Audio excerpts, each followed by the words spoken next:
लड़ने वालों की दर उतनी ही थी जितनी आज है। आज भी समाज में जो लोग हिंदू धर्म के लिए, देश के लिए और सनातन के लिए लड़ रहे हैं, उतना ही प्रतिशत उस समय भी था जनसंख्या की आबादी का। भगत सिंह, सुभाष चंद्र बोस, शिवाजी, महाराणा प्रताप, इनके भी परिवार और समाज की आबादी उतनी ही थी। जिस तरह से कल्पना आप कर सकते हो उतनी ही थी, लेकिन पूरे परिवार में से एक भगत सिंह, उधर पूरे 200-300 घर के परिवार में से सुभाष चंद्र बोस। भारत में शिवाजी के टाइम में नाना प्रकार के राजा थे, महाराजा थे। उसमें से शिवाजी लड़ रहे हैं, महाराणा प्रताप लड़ रहे हैं, लेकिन बाकी के लोग तमाशा देख रहे हैं, तालियां बजा रहे हैं, मजाक कर रहे हैं, मजाक उड़ा रहे हैं। और जितने भी मुगल और अंग्रेज थे, उनके जो अकबर के 9 रत्न वो हिंदू थे। बाप रे बाप। अंग्रेजों के जो भी विश्वसनीय रत्न थे वो हिंदू थे। जितने भी विद्वान और सलाहकार थे वो हिंदू थे। उनके जितने जासूस थे वो हिंदू थे। जितनी भी उसकी फौज में आक्रांता थे वो हिंदू थे। जो उनका साथ देने वाले थे वो हिंदू थे। फोर्स में सब हिंदू थे। वही रवैया कल भी रहा, वही रवैया आज भी है। कल भी लोग मुगलों के साथ खड़े थे, आज भी मुगलों की औलादों के साथ खड़े हैं। कल भी अंग्रेजों के साथ खड़े थे और आज भी अंग्रेजों के साथ खड़े हैं। इसमें किसी को घबराने का जरूरत नहीं है, किसी को डरने का जरूरत नहीं कि मैं अकेला क्या करूंगा। भगत सिंह भी अकेले लड़े थे, सुभाष चंद्र बोस भी अकेले ही लड़े थे, शिवाजी भी अकेले ही लड़े थे, महाराणा प्रताप भी अकेले ही लड़े थे। हर जगह से जो क्रांतिकारी थे वो अकेले ही लड़े हैं और अकेले ही आपको भी लड़ना पड़ेगा। आपका ना तो घर के लोग साथ देंगे, ना परिवार के लोग साथ देंगे।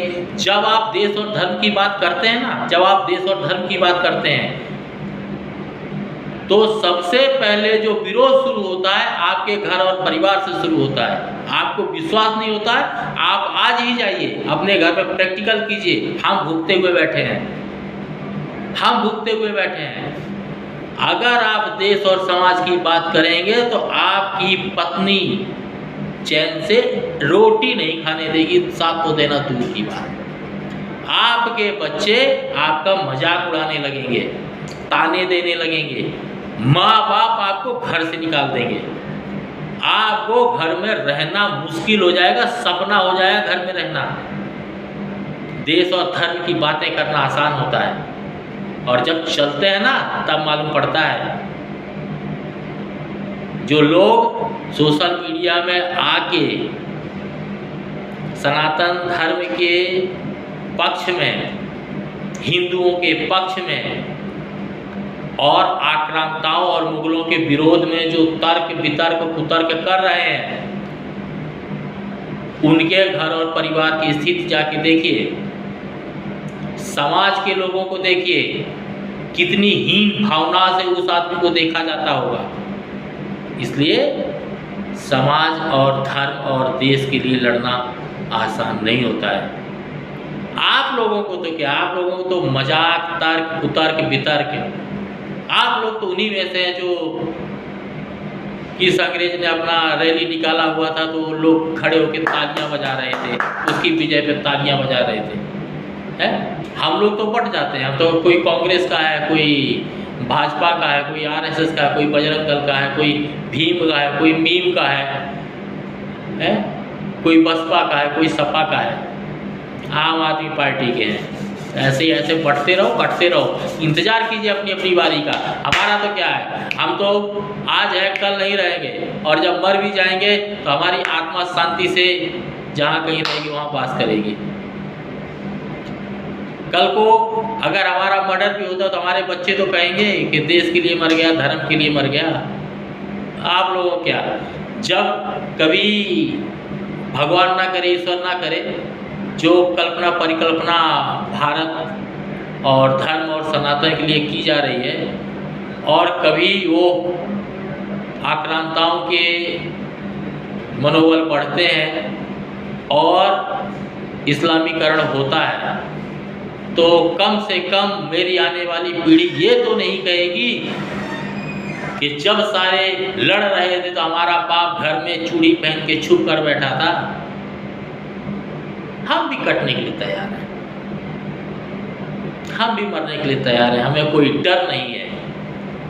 और जो लोग फ़ोन करके मेरे को धमकियां देते हैं, तो धमकी से साक्षात्कार नहीं होता है। और जिस आदमी ने कफन बांध लिया हो और राह पे निकल गया हो,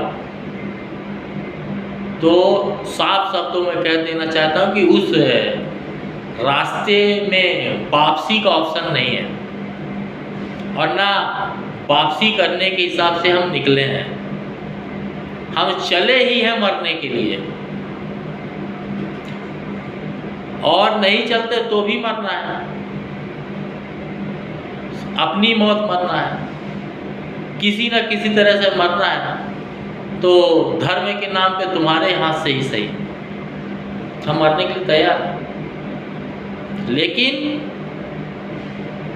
मैं हथियारों से नहीं लड़ सकता, लेकिन मैं कलम से लड़ूंगा। जो मेरे से संभावित है मैं कलम से लड़ूंगा और खुलकर विरोध करूंगा।